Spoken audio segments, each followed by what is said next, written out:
સ્થાનિક સ્વરાજની ચૂંટણી પહેલા ન્યૂઝ કેપિટલ સમક્ષ અમદાવાદના લોકોએ પણ જણાવી સમસ્યાઓ।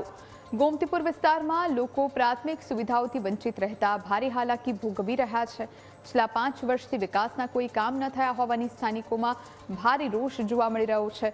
ચૂંટણી સમયે વોટ લીધા બાદ કોર્પોરેટર્સ ગુમ થઈ ગયા હોય તેવી સ્થિતિ સર્જાઈ છે। વિસ્તારમાં નિયમિત સફાઈ ન થતા ગંદકી અને કચરાના ઢગલા જોવા મળ્યા।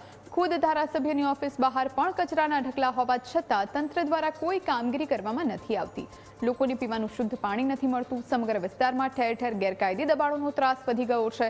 ત્યારે પાયાની સુવિધાઓના અભાવે લોકો નરકાગાર જેવી સ્થિતિમાં જીવવા મજબૂર બન્યા। નમસ્કાર, હું છું આશુતોષ ઉપાધ્યાય અને હાલમાં અમે ઉપસ્થિત છીએ અમદાવાદ શહેરના ગોમતીપુર વિસ્તારમાં। ત્યાંની સમસ્યાઓ જે છે તે ત્યાંના રહીશો પાસે જાણશું। સરજી, શું સમસ્યાઓ ગોમતીપુર વિસ્તારની અને શું માંગ?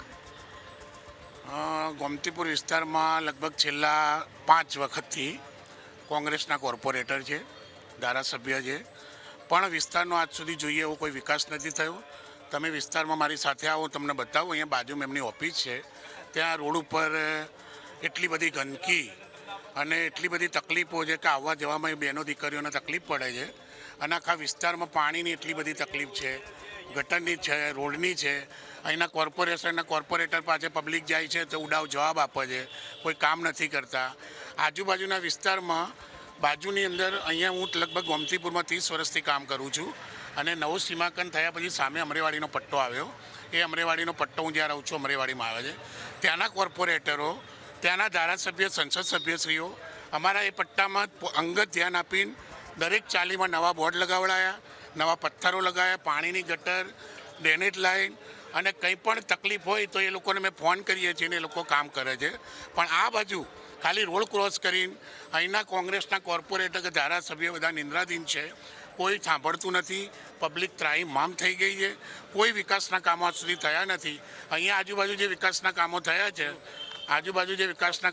છે એ ભાજપની સરકારે કર્યા છે અને અત્યારે પણ વિકાસના ઘણા કામો ચાલે। આપણા જે કાંકરિયા ઈસ્ટ જોઈએ છીએ, આ મેટ્રો સરકાર ભાજપની સરકારે બનાવેલું છે। બાજુમાં કોર્પોરેશનની અનુપમ સ્કૂલ છે, અહીંયા સામે એક રાજપુરમાં સ્કૂલ ચાલે છે, એનું કામ ચાલે છે। એટલે ટૂંકમાં કહેવાનો મતલબ કે કોંગ્રેસના જે કોર્પોરેટર કે ધારાસભ્ય છે ને ફક્ત વોટ લેવા આવે છે અને પબ્લિકને ગુમરાહ કરે છે, કામગીરી કોઈ નથી। હું આપની સાથે આપને લઈ જાઉં વિસ્તારમાં, આપ પોતે જોશો તો આપને ખ્યાલ આવશે કે રોડ તૂટેલા છે, ફૂટપાથોના ઠેકાણા નથી, પાણીની ગમે ત્યાં ડ્રેનેજ લાઈન રોડ ઉપર ગંદુ પાણી વહે છે। એટલે એ લોકોની નિદ્રામાંથી જાગે એના માટે આ વખતે પબ્લિક કંઈક પરિવર્તન કરશે એવું લાગી રહ્યું છે। કેટલો વિકાસ 5 વર્ષમાં તમે જોયો તમારા વિસ્તારમાં? મેં 5 વર્ષની અંદર વિકાસ જ નથી જોયો। તો વિકાસ હોત તો આપના માધ્યમથી મારે કહેવાની જરૂર નહીં, આપને બોલાવી। હું જ્યાં રહું છું ત્યાં ઐતિહાસિક મંદિર આવેલું છે, ત્યાં આજ બી એવી પરિસ્થિતિ છે કચરાપેટીની। ત્યાં કોઈ કોર્પોરેટર આજ દિન સુધી સાહેબ આવ્યા નહીં, ઉપાધ્યાયજી। પાણીની સમસ્યા, 3-4 ફૂટ ઊંડા પાણી પબ્લિક ભરે છે। આજ દિન સુધી કોર્પોરેટરો 4 કોર્પોરેટરો ધારાસભ્યો હોવા છતાં કોઈ જોવા આવ્યું નથી। એવી બેહાલ પરિસ્થિતિ છે આ લોકોના ચૂંટાયા પછી। હું એક એના લોકલ નાગરિક તરીકે અહીંના જે તે બીજા જેના સત્તા પર નથી એવા સંગઠનના માણસો અમારી જોડે આવીને પબ્લિકના કામ કરે છે, પણ એમની પાસે સત્તા નથી। જે એમનો જેટલો ઉપયોગ થાય એટલો કરીને અહીંયા વિકાસ કરાવે છે। કોરોના કાળની અંદર એ લોકોએ અમને ખૂબ સપોર્ટ કર્યો। ધન્વંતરી રથની અંદર એમના જીવ જોખમે રાખી અને અહીંયા પબ્લિકની સેવા કરી છે। જે હું કોઈ પાર્ટીનું નામ, પણ જે એમની સત્તા પર નથી અહીંયા ગોમતીપુરમાં, જ્યાં ઉપર સત્તા પર છે પણ એ લોકોએ કામ કર્યા છે કોરોના કાળથી આજ દિન સુધી। તો અમારો તો પરિવર્તન જોઈએ છે। બેઝિક જરૂરિયાત છે પાણી, ગટર અને વીજળી। તમારા વિસ્તારમાં કેવી અને ચોખ્ખાઈ?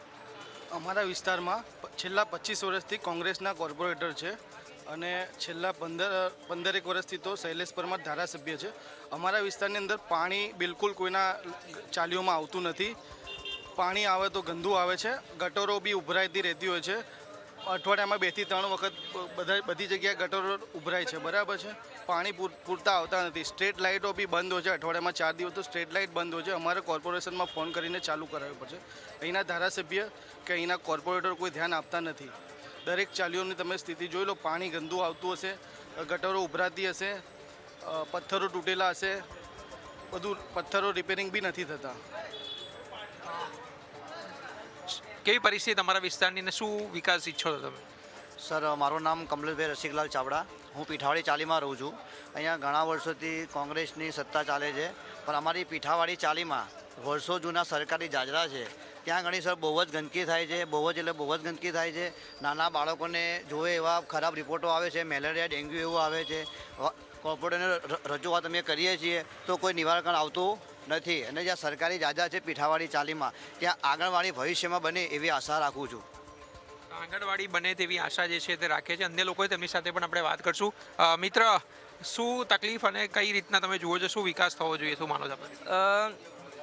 अपने गोमतीपुर वार्ड में कम से कम 20 वर्ष से कांग्रेस के चारों के चारों कॉर्पोरेटर हैं. जनता अपने पर भरोसा रख के हमको चुटा के लेके आती है. तो कांग्रेस के चारों को कॉर्पोरेटर को ये करना चाहिए कि भाई मेरे को कहाँ जाके और जनता के बीच में रह के कहाँ प्रॉब्लम है मेरे को सोल्व करना चाहिए. यहाँ पे गोमतीपुर विस्तार में कोई ऐसा विस्तार बाकी नहीं होगा कि जहाँ पानी की, पत्थर की, रोड लाइट की और असामाजिक तत्व अभी सबसे ज़्यादा जो चल रहा है हर गोमतीपुर वार्ड में, गोमतीपुर विस्तार में. पब्लिक ये सोचती है कि हम चारों कॉर्पोरेटर को चुटा के लेके आते हैं तो हमारे विस्तार में जो कॉर्पोरेशन की प्रॉब्लम आती है वो हमारी नहीं होना चाहिए. और दूसरी सबसे ज़्यादा देखने जाओ तो गोमतीपुर विस्तार में असामाजिक तत्व है वो नहीं होना चाहिए. पर ये देखने जाओ तो अधिकतर ये बढ़ता ही चला जा रहा है. और 20 वर्ष से गोमतीपुर वार्ड में हमारे कांग्रेस के कॉर्पोरेटर है, पर को चुनाव जीतने के बाद में वो कभी विस्तार में नहीं आते हैं और ना कभी यहाँ पे देखने आते हैं कि मेरे विस्तार अगर जहाँ वो रहते हैं उनके आजू बाजू विस्तार में आप देखोगे गंदा पानी, गटर की समस्या, हर एक चीज़ से यहाँ की जनता बहुत परेशान है. तो हम यही चाहते हैं कि जो यहाँ के कॉर्पोरेटरों को ये मालूम पड़ना चाहिए कि हमको 5 साल का मौका यहाँ की जनता छुटा के लेके आती है, हमको मौका देती है, तो उसका दुरुपयोग नहीं, उसको हमको ऐसा करके बताना चाहिए कि हम दूसरी बार छूट के आवे. શાળાઓની પરિસ્થિતિ કેવી છે અહીંયા? હેલ્થની પરિસ્થિતિ કેવી?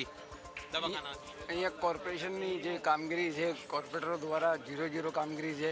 અહીંયાના લોકલ પબ્લિક બહુ રીતે હેરાન છે. પાણીની લાઈન, ગટરની લાઈન, ડ્રેનેજ લાઈન, એ સિવાય કોઈ કામ પબ્લિકના થતા નથી. અને કોર્પોરેટર કોઈ મોહલ્લામાં રાઉન્ડ મારવા આવતા નથી. ફક્ત ચૂંટણી હોય ત્યારે એ જોવા આવે છે, એના પછી દેખાતા નથી. સરકારી દવાખાનું અહીંયા કેવું? સરકારી દવાખાનું ઠીક છે, એટલું બધી સારવાર કે એ બધું કેપેબલ નથી. જે જોઈએ એ પ્રમાણે કેપેબલ નથી. બીજા વિસ્તારોમાં જોઈએ છે તો બધી રીતે કેપેબલ હોય છે દવાખાના, પણ ગોમતીપુરમાં થોડી નબળી કામગીરી છે. શું સમસ્યા તમારા વિસ્તારની, શું માનો છો? અમારા સમસ્યામાં તો એવું છે ને સાહેબ કે જ્યારે ઇલેક્શન આવે ને ત્યારે જ બધા દેખાય છે, એના પછી કોઈ દેખાતું નથી. એટલે વોટ લેવાના ટાઈમે દરેક કોર્પોરેટર છે કે વાતો કરે છે કે ભાઈ અમે આ કરી આપીશું, ફેસિલિટી તમને આ કરી આપીશું, ગટર, પાણી, પથ્થર, જે બી સમસ્યા હોય, પણ પ્રોબ્લેમનો કોઈ સોલ્વ નથી થતો. બીજી વસ્તુ કે કોઈ દિવસ કોર્પોરેટર પોતે અમારા વિસ્તારમાં રાઉન્ડ મારવા આજ સુધી નથી આવ્યા, કે કોઈ દિવસ એવું સામેથી પબ્લિકને નથી પૂછ્યું કે ભાઈ તમને કોઈ સમસ્યા હોય તો અમે ધ્યાન આપીએ. અમારા ત્યાં તમારું બધાથી વધારે ખરાબમાં ખરાબ પરિસ્થિતિ છે ગંદા પાણીની, બરાબર. બીજી વસ્તુ છે ગટરની. આ બે વસ્તુ એટલી ખાસ છે ને કે પબ્લિકની જીવન જરૂરિયાતની વસ્તુ છે, બરાબર. આના ઉપર જ ધ્યાન નથી આપતા. એએમસીમાં ફરિયાદ કરો, ગમે ત્યાં ફરિયાદ કરો, આનો નિકાલ આજ સુધી નહીં આવ્યો. આજે બી ગોમતીપુરમાં તમે કોઈ બી એરિયામાં જશો ને, દરેક 5 એરિયામાંથી 3 એરિયા એવા છે કે જ્યાં ગંદા પાણીની સમસ્યા આજે બી હશે, ગટરની બી હશે, પથ્થરની બી હશે. તમે ક્યાંય બી આટો મારો, નકરી ગંદકી, ગંદવેડો, એટલે ક્યાંય કોઈ ધ્યાન આપતું જ નથી. તો આ ગોમતીપુરના રહીશો જેઓ જણાવી રહ્યા છે કે અહીંયા ગટર પાણીની મુખ્ય સમસ્યા છે. પેવર બ્લોક્સ છે તે પણ ક્યાંક ને ક્યાંક નથી નાખવામાં આવતા અને સફાઈ જે છે તે પણ નથી થતી. તેના જ કારણે લોકો ત્રાહિમામ પોકારી ઉઠ્યા છે. કેમેરામેન હર્ષ સાથે આશુતોષ ઉપાધ્યાય, ન્યૂઝ કેપિટલ, અમદાવાદ.